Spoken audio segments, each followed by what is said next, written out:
Welcome, everybody, to the Merle Shenk podcast. I am honored to be here with Tanev here in Eastern Bulgaria in Sliven, and we've had a great weekend together at his church and just with his family. You have a beautiful family, Danny. Thank you. Yeah, welcome to the podcast. Thank you for having me, and we're very blessed that you're here in Bulgaria. Oh man, we've had a lot of fun together, and look forward to all that God is doing, and for us being able to get together and speak and talk.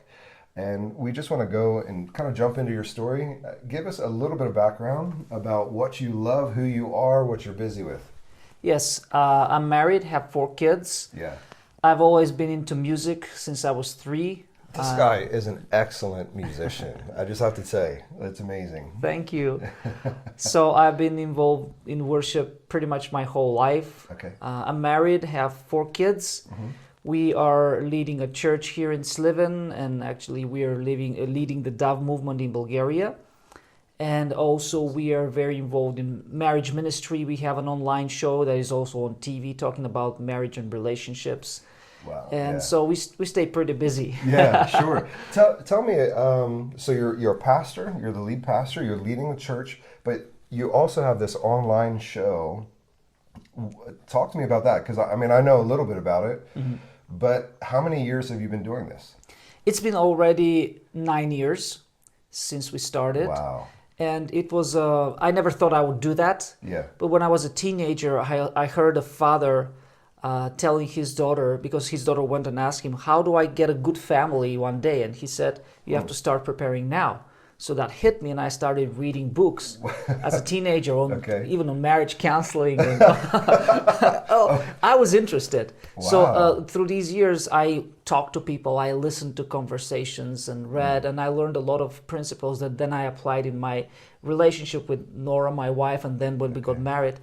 I wasn't perfect, but I did a lot of things the right way, and I saw the good fruit. Wow. So when we got married, a lot of young people started asking me questions, and out of this actually we thought, let's just start a podcast, and then it turned into a video podcast to just answer people's questions. And so you actually wind up doing that together, you and Nora together, which is awesome. You do it in the Bulgarian language, mm-hmm. So it reaches Bulgarians all over the world. Yes. And I heard numbers, but I forget what they are. Tell me kind of just the reach that you've had. Yes, we are reaching Bulgarians in over 40 nations. Wow. It's hard to know exactly how many people we're reaching, because we have the metrics on online platforms, but when it comes to cable TV, we have no idea. They have no metrics. Wow. Yeah, so you're on the online platforms and you're on cable television. Mm-hmm. That's amazing. That's awesome. Great. Yeah, it's all God. Yeah, sure. And I'm sure and just because of the testimonies as well, I'm sure that you're reaching a ton of people, and that many people are blessed by what you're doing. So 9 years in doing that. How many years have you been pastoring? I've been pastoring for, it's 20 years. 20 years. Yeah. Come on. Wow, that's awesome. Yeah. Great. So today, I know, I mean, I've had some experiences in leadership where it was less than stellar, and being disappointed by leaders. I know that you've had some as well. We're just going to jump in and talk real stuff, right? Like when we talk about leadership, when we talk about pastoring, when we talk about working in ministry, a lot of people have so many different kinds of ideas about what that's like. I know I did, right, when I was young and coming into ministry and just being faithful to what I felt like the Lord was leading me in. But in your journey, you start to learn some things, and I think what's happening right now in the world, there's a lot of people who have been in ministry who wind up getting disappointed by leaders. Mm-hmm. I don't know. Let's talk about that. Like, how have you overcome some disappointments that you've walked through from leaders that you were working close to, and then they wound up doing things that weren't right, or that were less than ideal and not biblical? And how did you keep your heart in a good place? You've been in for 20 years, similar for me. Yeah. I actually grew up in a pastor's home. Okay. So I saw a lot of good and also bad things in the ministry as I was growing. And actually, that was one of the reasons why I never wanted to become a pastor. I was like, no, I don't want to deal with that mess. But you know how God is. He orders your steps. And although I never got a revelation from God, I know that He called me to pastor. I just found myself in a situation where I knew the right thing for me was to start pastoring. So I knew it was God. I would say disappointment is a very natural thing. We all get disappointed. Although I've seen so many things, and I always say nothing can surprise me, people continue to surprise me. And of course we get disappointed. One thing I had to learn, and I continue to try to remind myself, is that everybody's capable of everything, including me. So whenever somebody does something bad, I don't get surprised because I expect everything from everyone, including me. But what I had to learn is that disappointment should not determine what I should do in my calling with God. Because just because somebody else disappointed me, he was not the one that appointed me to be a pastor. So I try to disconnect these two events and try to think, okay, yes, he disappointed me. And we went through one of our hardest times, being disappointed by a leader we served under.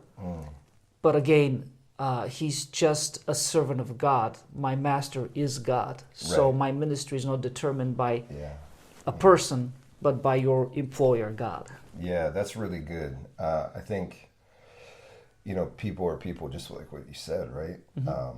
And everybody's capable of anything. I think that's really true, because sometimes, we look at God. How do you determine who you choose to use, right? And yet those same standards of grace that allows God to choose people who are broken and imperfect allows God to choose me. Exactly. Even in my brokenness or imperfections, right? And the grace of God is just so amazing. Yeah, and it's interesting because often we think, okay, I know I'm imperfect, but how can you use this other guy? Which means I'm better than him. Right, yeah, come on. It's because when it's up to us, we want grace, but when it's up to other people, we want justice. Yeah, and we tend to give ourselves like the benefit of the doubt, yes. right? Like, oh, well, I understand my motives. Yes.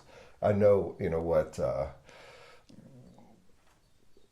the motives that I am working out of, and if I'm not upholding some standard that I have for myself, and I'm not talking about gross moral sin or something, but if I'm if I'm late or whatever it is to a meeting, I give myself tons of benefit of the doubt, But if I'm sitting there waiting on somebody who's late, I can be like, man, this guy, he doesn't care about my time. He doesn't care about like anything like that. So I think that's human nature. Yeah, we judge ourselves according to our intentions, but we judge others according to their actions.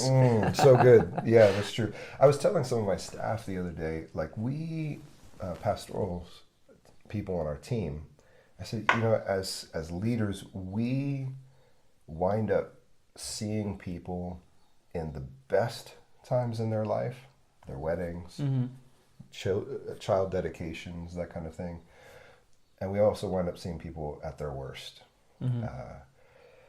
When people come against you, or they're saying nasty things about you as a leader, or just, part of what pastors do is walk people through the final days of their life as well. Yeah. And when they're going through the hardest struggle in their life. And we get to see people in both of those elements. And not everyone gets to see that. But leaders are people. Exactly. Leaders are people. So what are some principles or some things that you've learned in walking with people, maybe the leadership challenges that you've walked through with this leader you were walking through? How did you keep your heart pure? How did you keep your heart tender? Because so many people get bitter. So many people get to a place where they just want to give up on ministry, give up on God, it's not what I thought it was going to be, and people have legitimate wounds too that need to be healed. But what are some principles that you look at in your own life to stay in a place of health? One of the things that this experience brought up, not only in us, but also in people we were leading in our church, was, sometimes we can tend to idolize people, although we don't call them idols, but when we think too highly of them. And that's a very important balance to find, because you want to respect your leaders, but at the same time, remember they're humans. And just because he's very gifted by God, he has played a major role in discipling you, doesn't mean that everything he does is right. And sometimes when we have this unhealthy, I don't know if I can call it respect, or we tend to idolize people, then we become blind to wrong things they do. And we've had some of our leaders, when we were going through this period, when we were serving under this leader, he did some stuff that were wrong. But some of the leaders in our church were thinking, okay, I know it's wrong, but if he does it, it should be right. So this whole experience really helped us stop and think, okay, who is our standard? Is it our spiritual covering, or is it our God? And something we had to do, my wife and I, as we were walking through this hard period, was on one side, we had to take a stand for righteousness and say, okay, our standing before God would not allow us to do the things you require from us. And if you continue that road, we can't serve together. We are not trying to fight you. We're not trying to reject you, but we have to be faithful first to God.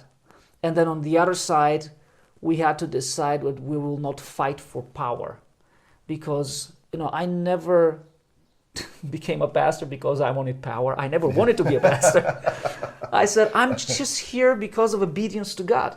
So if God wants me to continue to pastor, I'm not going to fight for him, and I'm not going to fight another person or even a leader I've been serving under so many years and who has played a major role. So this was the position we had to take, because it's always so hard when the righteousness in us see the wrongs in the others, and you're like, I gotta be the agent of God's righteousness. And you become a warrior, and then you step into a place where it's not healthy, and you're serving out of a spirit that is not a godly spirit, and you fight for power. And then the other extreme is where you're like, I'm just not gonna say anything, and I'm gonna allow God to be God. But you gotta take a stand at some point for truth and righteousness. Yeah, especially when you have responsibility. I think so many people, they think they are fighting for righteousness when, and maybe internally they're also wind up fighting for power for a little bit. But it's important that people stand up for righteousness, stand up for truth, and walk.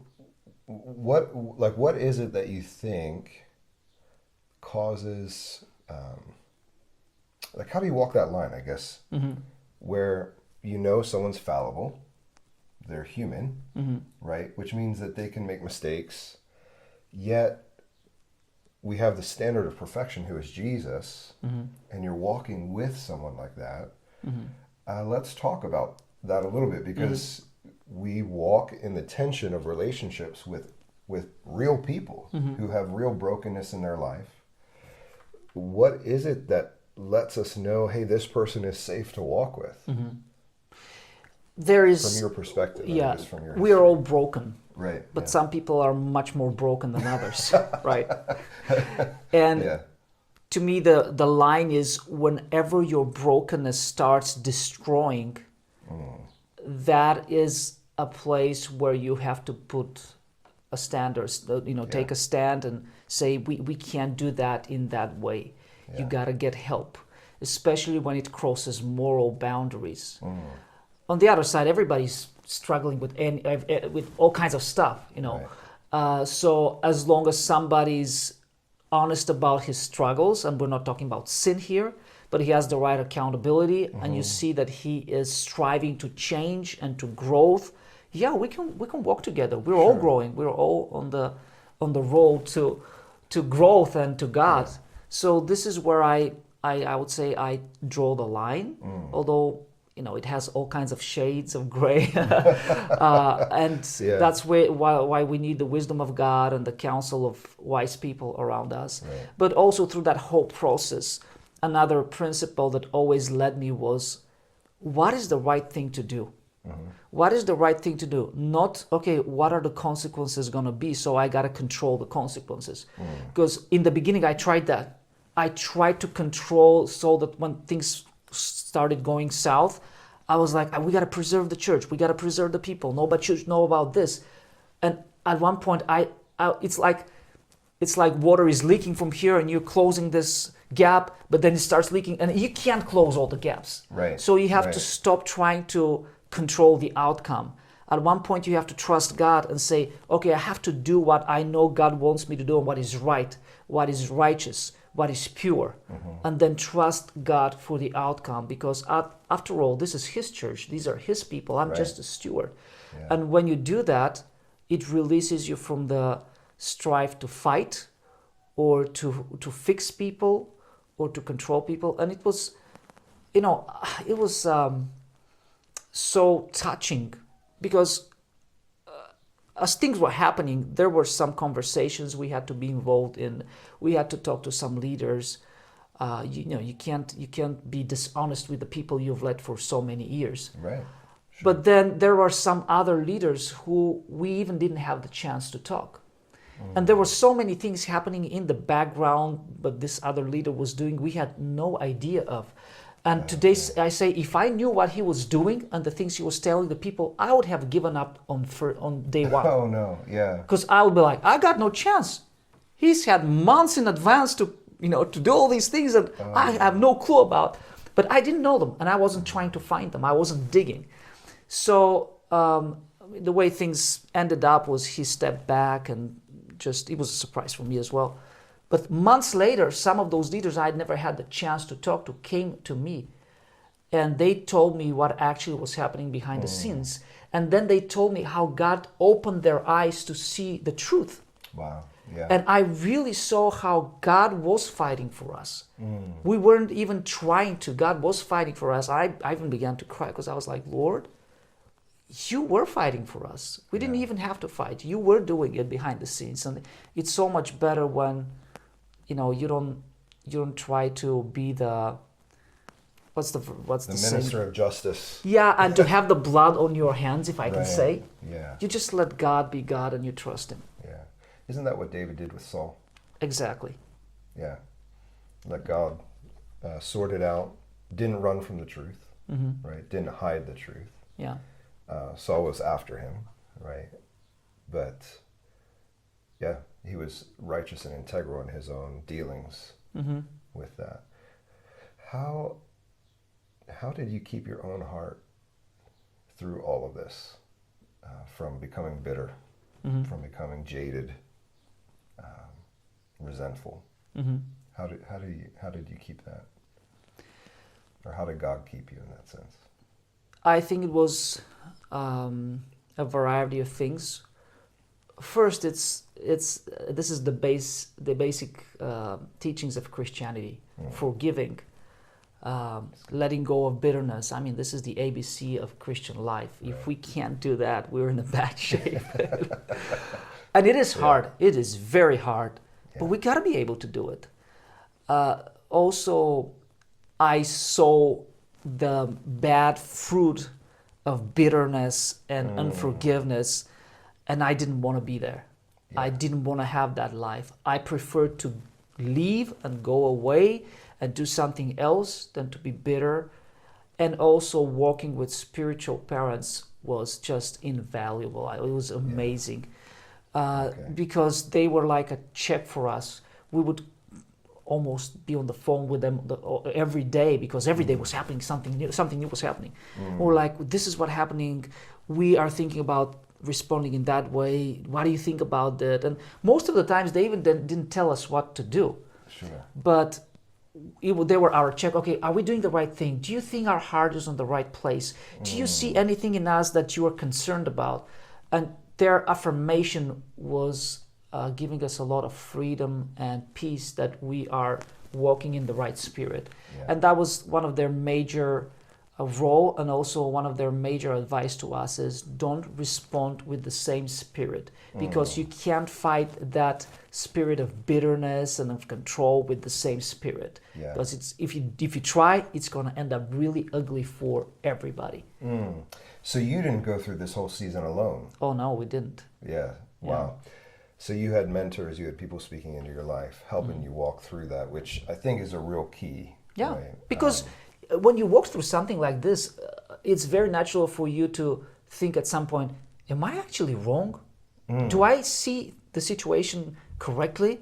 Is my version really correct? Am I self-deceiving? Or am I blind to something? Yeah, because sometimes the spin, like the narratives that get told or that go around, and it's hard to kind of walk through that and determine what's actually happening, what's actually being said, what's actually true in the moment. I think, when you get through it and you're able to look back, you can kind of see things a lot clearer or more clear. But in the moment, you have those questions. Yeah. Like, am I even seeing this right? And mentors are huge in that place. So your mentors helped keep you grounded. They gave you confidence that, okay, this is the right pathway to take. This is the right way to walk through this. When did you get those mentors? Well, we became a Dove Church in the year of 2000. Okay. And since there we have walked with the family, and we firmly believe in the values of relationships, spiritual parenting, and not trying to be a Rambo, a warrior by yourself, but we are a body. Yeah. So we need each other. So you had those mentors way before you were Yes. in this scenario. Yeah. Yeah. So they knew us, they knew the situation, they knew this other leader. We had other situations before that they helped us go through. So it's so valuable to know somebody who you've built trust with. They know you, they love you, they want the best for you. You know them, you are secure in their intentions, in their abilities, and their background. So that's just invaluable. Yeah. That's so good. So you had those relationships, but yet the leader you were working with was obviously like a spiritual father, mentor type person as well in your life. So what I hear is you had multiple mentors speaking into your life. Yes. When this person kind of fell, it wasn't that you were now destitute. I think sometimes people go through seasons or hard times, and they have one person they really look to, and if that person has a challenge, they have nobody else. And then it's really hard to go through that season. That's why you need a family. In a family, you don't have a single parent. Yeah. Even if the situation is that you have a single parent, you have grandparents, you have aunts, you have uncles. So right. Yeah, relational Christianity. So talk to somebody who's having a hard time with a scenario that they just found out about, or maybe something that's happened, and maybe they knew things weren't right, but then something has come to the light, and like, I knew something was wrong, but now all this stuff is happening. I mean, there's different exposures that have been happening in the body of Christ, and I think for me, my first response is grief. Like, oh Lord, this is so painful for so many people. But there's a lot of people just kind of walking through that season of trying to figure out where to go and how to be, right? Talk to somebody who's in that scenario. What would you tell them? What would you counsel them? It's very hard, and it can be very complicated. The way we respond is a test of what is inside of us. Even when we hear about stories like this, let's say you were not involved, If your response is grief, that shows you have a heart of God, because that's how God responds to situations. If you have a judgment, that speaks very bad for what's in your heart, you know. I would say that when things like this happen to you, one of the temptations we have is, well, I won't probably, let me start with this. At the beginning, it's very confusing. You don't know what to think about it. You don't know how to frame it. Okay, what story do I tell myself about what is happening? And what does this mean about the years we walked through together? And sometimes we're tempted to think, so was it all a lie? Actually, even when things like this happen in marriage, let's say you find your spouse had an affair or he's into porn, and it's a very natural psychological response to say, so it was all a lie. So the person I thought I knew is nothing like I thought he was. And psychologists say this is a natural response of protection, because we want to protect ourselves. But don't go into that trap to think it was all a lie. It wasn't all a lie, you know? So it's very hard to explain to ourselves and put it in the right frame in the beginning. It will come later. And sometimes you won't be able to explain everything. You don't have to. Because there is this part of, okay, we got to deal with our emotions. We got to deal with what's inside of us. But after that, we got to come to the point of, okay, things are what they are. What do I do now? And I would say that, I think I shared all those lessons. We will have to take some kind of stand. We can't be vague about morality. Right. We can't be vague about righteousness. We got to take a stand. We gotta call sin a sin, and wrong. We can't hide and protect. At the same time, we don't want to destroy somebody, and we don't want to bring judgment to somebody. And the way I try to navigate through situations like this is try to simplify things and think, okay, what is in my control? What is in the area of, what is up to me? What can I decide to do what is right? And then don't try to control the whole situation and the outcomes, and trust God. And of course, invite spiritual covering and parents to help us walk through that. Yeah, that's good. And obviously, we haven't gone into the details of what you guys walked through. We're not talking about a leader who just doesn't lead according to our preferences. Exactly. Right. We're talking about people who are in gross sin, or leaders who have been unrepentant in or things don't, that are clearly unbiblical. Or don't respond to the basic qualification of a leader, of what Paul was talking in Timothy. So these are like the basic things. Yeah, that's so good. So in all of that, I mean, there's a lot of directions we can go in there. How did you explain that to your spouse? I mean, you guys were obviously walking through this together. How did you guys survive together? I mean, you had mentors, but what was it like for you and Nora? I think experiences like this test the health of your marriage. If you have a healthy marriage, that actually brings you closer, and that's what we experienced. Although it was very hard, it really brought us closer. We were the closest partners. We were together in this. If your marriage is not in a good place, this can destroy it. So we had no issues of how did we survive. Actually, that brought us together. I was vulnerable with her. She felt even closer to my heart, to what I was experiencing. She was supporting me, and I really felt like she was a strong partner. And that played a major role. That's why I believe that, so we were safe for each other, to be vulnerable to one another. We live in a society where we try to escape discomfort, problems, dangers, and I mean, don't go search for them. but actually, good advice. Yeah, don't cause them. You'll have enough opportunities to walk through hard times. I mean, Jesus promised it. In this life, you will have troubles. Yeah, so it's true. But don't run away from them. Don't panic when they come, because actually they can produce something really valuable.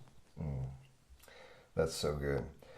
I think there's a lot of takeaways that can happen out. If you want to hear more or just need to reach out to Danny and Nora, you can do that. But I think just having people to walk through challenges with and having them ahead of time. I heard one preacher say this, and like, when is the best time to fix a hole in your roof? Right? It's in the summer, when the sun is shining and not in the middle of a hurricane, not in the middle of a crisis. And so and I think really that speaks to the value of investing in relationships for the sake of the relationships themselves, rather than just, I'll find a mentor when I need one, right? Like when there's a crisis, we'll go and find that marriage counselor, right? Or we'll go and, instead of having some of those relationships and support structures in our lives ahead of time, where they know you, you know them, there's a high trust equity that exists, and they can help you, whatever it is, if it's in leadership, marriage, whatever, right? So that's the value of being open in our relationships. You prepare before the storm. You prepare before the competition. If you start preparing when you go to the Olympics right before the start, you're late. You're done. Right. Yeah, that's good. That's a great analogy. And that's actually what we teach people in church. And I even often tell them, storms are going to come. So if you wait to build your faith when storm comes, if you wait to have good relationships in church when storm comes, and then you run and like, I'm in trouble, you're too late. You're too late. You got to build strong faith and strong relationships. So when the storm comes, and it will come, you're prepared. Yeah. So you've walked through this really hard season. How did that affect like your marriage ministry? Because you've been doing that for a long time.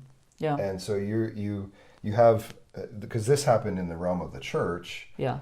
But you guys were also still ministering to people online, having this large crowd of followers online. Was it something that was kind of like two separate things, or did they bleed together? How did this affect you guys in that? That was also a concern we had, because some of the problems that we were going through could have potentially impacted our ministry as well. Okay. So we had that period when we were thinking, oh God, this can even destroy our marriage ministry, and we have. We didn't cause it, okay? Yeah. It's not like we did something. We found ourselves in this situation. But again, you don't try to control the outcome. You just say, okay, I'm just going to be faithful. So it's really up to you, God. Yeah. If you want us to continue, you will preserve us, and we know we know we walk in purity. We know we haven't done anything wrong. So we are here because of you. We are serving these people because of you. We are doing this marriage ministry because of you. So if it's time for it to end, we trust you. It means our period is done. If not, we'll continue. And by the grace of God, it wasn't impacted in any way. And we're still continuing to serve. And I would say, even as a church, we're at a much healthier and better place today. Okay. Wow. Praise God. So let's kind of like fast forward now. You just wrote a book. Yes. Okay, tell me about this. It was something that, did you just sit down in 6 months you wrote a book? Or? No. Okay. Well, through these years of serving in the capacity of, doing a podcast on marriage and relationships, and doing seminars and speaking all around the nation and in other nations too, there were so many people telling me, you got to write a book, you got to write a book. So at one point I said, okay, I'll write a book. And I thought it was going to be really quick. Because I'm like, man, I got so many materials. I've talked about so many topics. I'm just going to do it in a couple of months. And it took me 4 years. So actually, when I was thinking about writing a book, I thought, there are so many marriage books. Why should I write one? But then again, mentors said, look, if God has given you a message, you're responsible to God to release that message. Yeah. So don't think that there's so many books. There will always be a lot of books, but you have something to say, and you're saying it in a way that will reach certain people that other books won't reach. So don't try to control the outcome. Just be faithful to God. And so I thought, okay, can I write a book? What are the things what are like the basic things that if a couple does, they will have a great marriage. Not a perfect marriage, but a healthy marriage, which are like the basics of marriage. And this is my position out of which I started writing the book. So a lot of it deals with the basics of differences, sex and money and conflicts and communication. And in the beginning of our ministry, actually, when we were talking about these things, because they're natural to us. I grew up in a healthy family. My wife did, and we thought everybody knew them. I'm like, why should I write about this? Or why should I talk about this? Everybody knows it. But in the years of our online show, because we receive anonymous questions and situations, we discuss them, I realized people don't know them. What is natural for us is not natural for them. So things I knew everybody knew or could do, they didn't. So this is why I wrote this book, and it took me 4 years because I have a big family. I have a lot of things going on. So you start writing and then something comes up and you can't write for months. And it was a struggle, but something that you told me, I think it was a year or 2 years ago when I was sharing my struggles with you. Man, I want to finish that book. I know it's important. I want to be faithful to God, but all these things come up in my life and I plan, okay, I'm going to write this month, and then somebody gets sick in my house and I can't sleep and I can't write and I barely can survive. And I'm so frustrated, but you just encouraged me that there is a season for everything and the right timing for everything. So I was able to finish it just a couple of weeks ago, and I believe it will be an important message for the Bulgarians. Awesome. Congratulations. So just to be clear, that is in Bulgarian? Yes. Okay. Yes. I'm thinking about whether to interpret it in English, but that's maybe down the road. We'll see. Okay. Yeah. Awesome.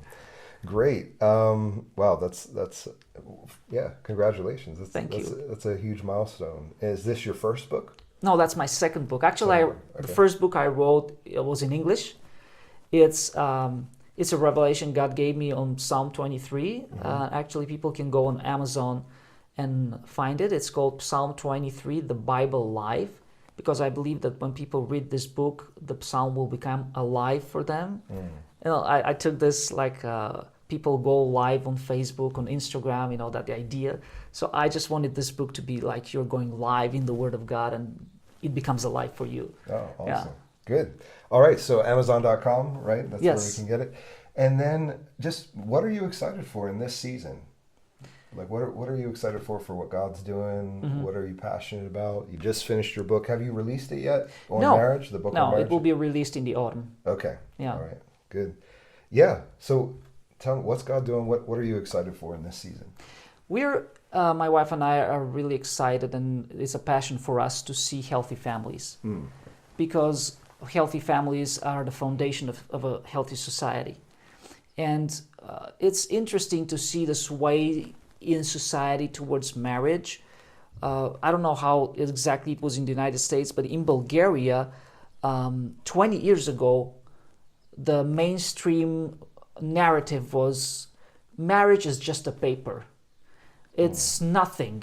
So people were saying in about 10 years, people will not be even marrying. Marriage will be non-existent because we're modern today. We know stuff that people did not know before. We don't want to be enslaved by marriage. So marriage is not important.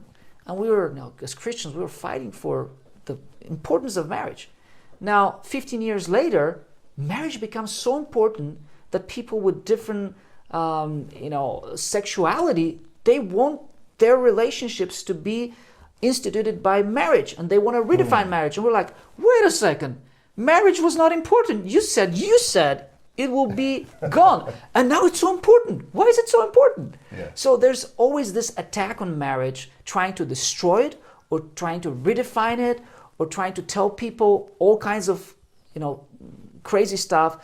And there have been problems in marriage because a lot of people today have grown up in dysfunctional families, and the tendency is to say, we're just going to get rid of marriage, or we're just going to create another version of marriage. But the institution is not flawed. People are flawed. So instead of trying to fix, eradicate, or redesign marriage, we have to fix people. We have to work people, because the marriage institution is great. It's the best thing. Yeah. Don't try to get rid of it. Try to fix it, because every study shows marriage is the best thing for society, the best thing for children. No other form will do the work of marriage.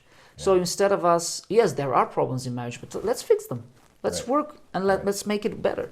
So this is our passion, and of course, knowing what God said about marriage, this drives us as well. That's awesome. And we also want to build a thriving church, because we know that the church is the hope of the nations.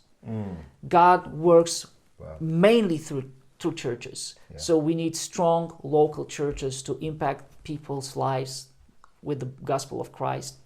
And we want to see that happening here. Yeah, that's awesome. Sounds good. We'll probably have to do another episode, another podcast just on marriage, because it sounds like you have a ton of great content on that. But I think we've reached the end of our time here today.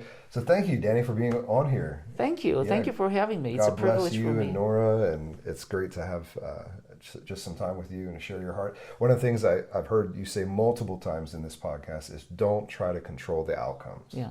Let God do that. But just be faithful to what He has called you to do. That's so good. Awesome. Bless you, man. Thank you. Blessings to you and to your viewers as well. Yeah, awesome. So God bless you as well. I will look forward to seeing you in future episodes.